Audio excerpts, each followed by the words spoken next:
on with over the last 4 years. We've been building the biggest, strongest, and most secure middle class in human history. We built the most powerful military anywhere in the world. And over the next 4 years, we will make it even stronger, stronger like nobody thought even possible.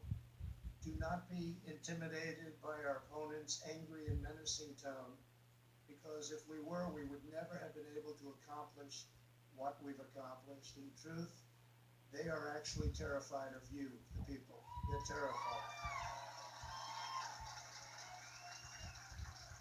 They're terrified that you will discover that you have the power to end their corrupt rule once and for all. We have to do it. When you see what's going on, we have to do it. We don't have a choice. Somebody said, do you enjoy this? I said, it's not a question of enjoyment. Believe it or not, I do. I shouldn't. Have to go check something, but I shouldn't. But, today we're doing 3 rallies. Tomorrow we're doing 5. And the smallest crowd will be 25,000 people. And on Monday we're doing 5 or 6. And I can't tell you what's going to happen. I think we'll just go home and rest. But they don't get to decide this election. This is your choice. You have to be very careful. You have to be very, very careful, especially in this state, more than any other state. They say you have to be very, very careful. What happens in Philadelphia, you have to be extremely, everybody has to watch, vigilant. Your decision, your future is at stake. As your president, I don't answer to the special interests of no interest in me. I don't take instructions from donors and lobbyists. I don't care about them. I don't care about them. I don't take my orders from the media, or as I affectionately call them, the fake news media. And as you know, they've turned out to be far more fake than we ever thought. And they've really turned out to be corrupt. They are corrupt. They are really corrupt. The word fake is not strong enough, especially after what we've seen, where stories, major stories, the biggest story anywhere in the world is absolutely not covered. It's hard to have scandal when you have no coverage.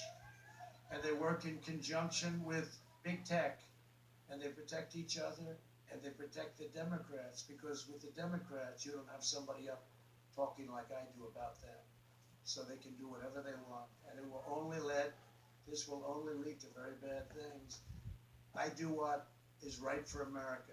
I do what's right for America. It's made me a lot of enemies in Washington, but I wear their opposition as a badge of honor.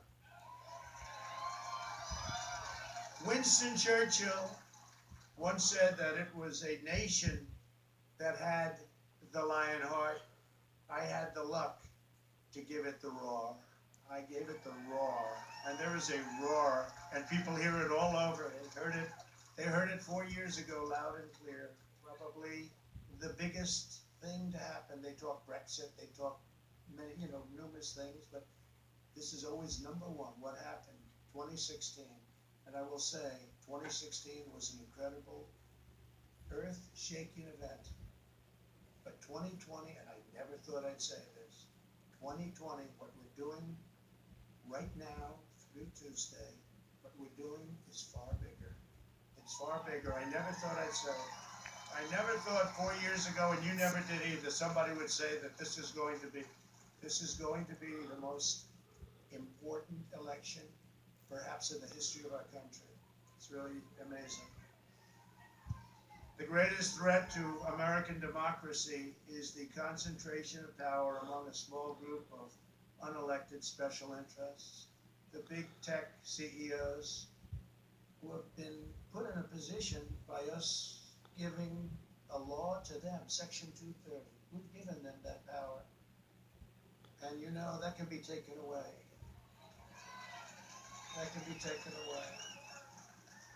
And probably has to be taken away. I see it better than all. I see it so obviously. I see it because of what I do on social media. media. For me, it's very easy to see. I see things that nobody would believe. Corporate media and the mega donors in Washington and Silicon Valley, they're all lining up behind an opponent that's going to do whatever they tell them to do. That's Sleepy Joe Biden. It could have been the greatest. You know, if you look, we look at the amount of money that he has raised, hundreds of millions, $300 million one month. But I could have been the greatest of all time. I could have been the greatest political fundraiser because as president, all I had to do was call Wall Street, the big banks. I could have called the oil companies. I could have called all of the big companies. And every single one of them, and I know many of them, would have given me whatever I wanted.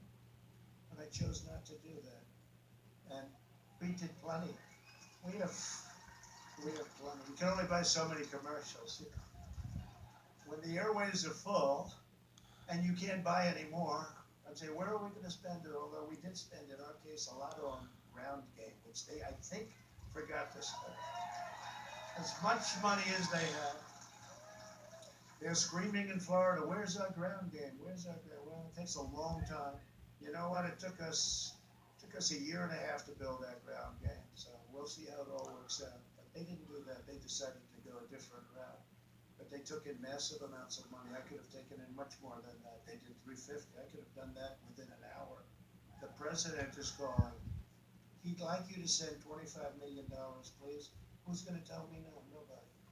But the problem is when they call in 6 months needing a favor that's worth billions, it's very hard, especially me being a loyal person, not a dishonest person, but a loyal person. It's very hard for me to say, no, I don't want to take this call. No, his or her call. No, I don't want to do it. So it really, you're compromised. It would have compromised our nation. So I didn't want to do that. Joe Biden works for them. I know them very well. I know them far better than he does. I know him far better than me. Some are friends. Some are actually very surprised when I say, you don't have to bother. Don't worry. I don't think we can buy any more anyway, right? But he works for them.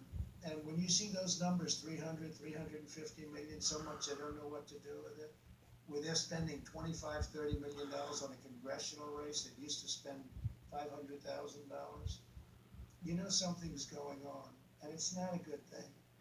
And it's not the way I want to work. This was one opportunity to do something special. This isn't a company. This isn't making some money. This is one opportunity to turn our country around. And you're not going to blow it.